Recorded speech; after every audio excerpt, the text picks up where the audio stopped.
ये पराभक्ति है श्रेष्ठ, मुक्तों का निधान है। जो मुक्त होते हैं ये श्रेष्ठ पराभक्ति है। और संपूर्ण वृत्तियों का है एक ही ला स्थानीय, सभी मनोकामनाएं इस विद्या को जानने से पूरी हो जाती है। सभी मनोकामनाएं इस विद्या को जानने से पूरी हो जाती है। पूरी मनोकामना पूरी हो जाती। क्यों?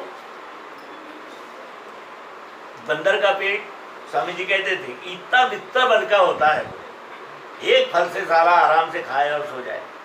लेकिन बाग में छोड़ दो तो पूरे बाग को तहस नहस कर देता है। बोले हमारे स्वामी जी कह रहे थे बाग में मनोकामनाएं पूरी होती ही है। और जब मनोकामना जब पूरी हो गई तो संपूर्ण वृत्तियों का है एक ही स्थान है, सभी की ओर वो एक ही नजर से देखता है। एक दृष्टि मिले उसे, एक दृष्टि मिल जाती है, समत्व भाव। मैं बार बार कह रहा हूँ कि हम सब विद्यार्थी है। कोई बालवाड़ी का है, कोई पहली क्लास का है, कोई दूसरी का है, कोई पांचवी का है। हम सब विद्यार्थी, मैंने बार बार कहा हम सब विद्यार्थी। कोई तीसरी क्लास में है, कोई पहली क्लास में है, कोई बालवाड़ी में है स्कूल में। स्कूल में है कि नहीं गंगाराम जी? हाँ, स्कूल जाना जरूरी है। स्कूल चले हम, क्या करें हम? जोर से बोल भाई। तो इस तरह फिर इसी में स्थित होने से रस एकम को वो प्रसन्नता मिलती है उसको। वेदों का सार भी मिला। वेदों का सार काय के लिए होना? औरत के लिए, बच्चों के लिए, दुकान के लिए, मकान के लिए, काय के लिए होना? काय के लिए होना? स्थायी समाधान नहीं, स्थायी। वो कैसे मुझको मिले? इसके लिए वो गुरु के पास गया है ना शिष्य। ये अंतिम अध्याय है, अध्याय 8, अनन्य भक्ति योग। अनन्य, ये तो और भी कठिन है। और मैं बार बार कह रहा हूँ, हम सब विद्यार्थी है। कोई भी प्रोफेसर होने का दावा न करे। और अगर दावा है तो अंदर आत्मनिरीक्षण करे, गवाह मिल जाएगी। किसी को बताने का कोई लाभ नहीं है। और आखिरी में मैंने कहा ना कि वो घाट का मेरा दोस्त एक इंजीनियर है, ये है, मैनेजर है। तो वो मैं वहाँ कभी कभी बैठता हूँ तो वो आते हैं, कितने लाशेर है? बोले तो उधर बैठ। अब उसमें एक रतलन टाटा था और एक मेरे जैसा लफंगा था।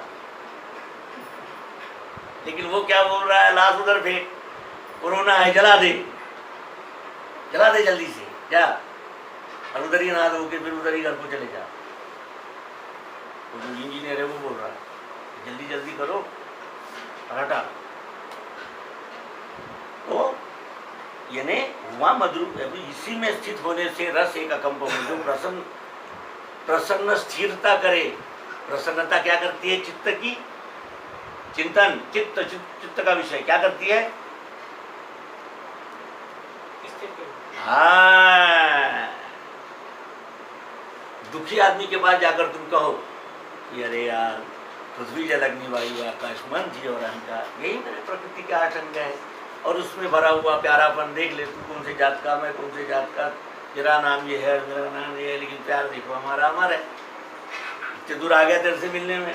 वो भी बोला, अरे बोले टिकट के पैसे तो छोड़ बटे, मैं तुझे अब क्या दूँ, इतने दूर से तुम मुझसे मिलने आया रे, क्या है ये?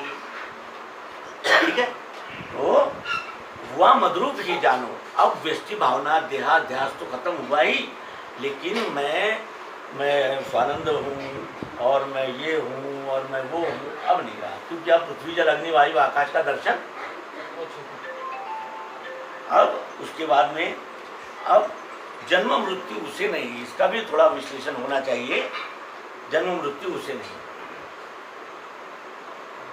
जन्म मृत्यु किसे नहीं? मैं ये पूछता हूँ आपसे, जन्म मृत्यु किसे नहीं? जो आकार धारण करता है, क्या उसका रूपांतरण नहीं होता? होता ही, पक्की बात है, क्योंकि अखंड ये गति जारी है ना। अब यहाँ क्या कहते हैं वो? जन्म मृत्यु उसे नहीं, किसे नहीं? तो जन्म मृत्यु क्या है ये पहले देखना पड़ेगा। जन्म मृत्यु है हमारी भावना। ये मैं अकल नहीं बता रहा हूँ आपको, मैं जितना पढ़ा लिखा हूँ वो अध्यक्ष महाराज के सामने बयान दे रहा हूँ, ये समझ लो। ये तो महाराज समझोगे, फिर विषय बदल गया, लफड़ा हो। ठीक है, हम क्या कह रहे था मैं? जन्म मृत्यु से नहीं, जन्म मृत्यु से नहीं। इसका जन्म हुआ है ग्लास का, तो क्या स्टील मर गया है क्या? नहीं, ये आकार किसने धारण किया है? अरे वो स्टील ही है, वो स्टील ही है, लेकिन उपयोगिता उसकी ग्लास के आकार में है। अगर यही स्टील अगर टूटे फूटे अवस्था में मिल जाता तो हम उसको यहाँ नहीं रखते हमारा क्या रखते उसको? आकार लिया है, ग्लास है वो स्टील। इस बात को जो समझ जाते हैं फिर वो पश्चात बीज भक्ति का अनन्य बढ़ने लगे अकर्म। मैं चाहता हूं कि आप भी बड़े जोर से इस शुरू से एक बार अध्याय बोलेंगे तो ये उसमें टेप हो जाएगा। हाँ, 8वां अध्याय अनन्य भक्ति योग, जो हमारा परम साध्य है, आखिरी परीक्षा है वो फाइनल।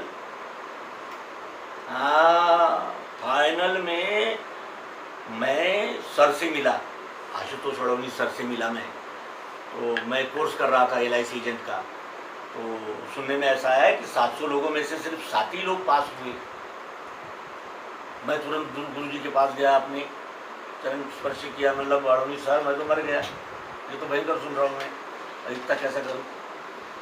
मैं आपको फार्मूले देता हूँ, आप उसको बिल्कुल बार बार उसको रिपीट करो, परफेक्ट करो। और दूसरी एक बात बताता हूँ, बोले कि हम लोग सवाल उल्टा पूछते हैं, बोले ये ध्यान रखना कि हम सवाल उल्टा पूछेंगे। तेरा बाप जिंदा है क्या, ऐसा नहीं पूछेंगे, हम पूछेंगे कि तेरा बाप मरा है क्या रे? बोले नहीं जिंदा है। चली बोले जिंदे में चल रही चल, हाँ तेरा मरा रे? नहीं जी जिंदा है। चल जिंदा ले, चल जान दे। 2 साइड। मेरी बात समझ में आ रही क्या है आप लोगों के? गंगाराम जी समझ रहे हो ना? मैं खुद ही समझ रहा हूँ, मैंने बार बार कहा है, केवल बात के मर्म तक पहुँचना है और सरल से सरल करके बताना ही अध्यात्म विश्व विज्ञान यूट्यूब चैनल का उद्देश्य। हाँ, दूसरा कोई उद्देश्य नहीं, सरल से सरल, एकदम सरल। बोले क्या करूँ, मेरा घरवाला 2 दिन से खाना नहीं खा रहा। तो मैंने इधर आ खाना नहीं खा रहा। बोले तो कुछ भी नहीं खा रहा। बोले अरे फिर कैसा करे? मलाई का दूध ला, शक्कर डाल, बुखार आता क्या? तो बोले नहीं। तो बोले दूध पिला, बरोबर है, आहारी तो है ना, ठीक है। तो इस तरह वह मद्रूप ही जानो जन्म मृत्यु ये भावना है। अरे अग्नि है नहीं, वायु है, आकाश है, ये कहना नहीं है। ग्रहण करना, चबाना और पचाना, इस पर हम बातचीत कर रहे हैं, चिंतन, ठीक है। फिर हुआ मद्रूप ही जानो जन्म मृत्यु से नहीं। अब वो समझ गया कि अब मेरा जन्म मृत्यु तो होता नहीं, लेकिन जन्म तो लेना ही पड़ता है, अनिवार्य, क्योंकि जीव भावना, जीवन मुक्त होना, ये किसका काम है? जो लठ लेकर पीछे पड़ जाते हैं।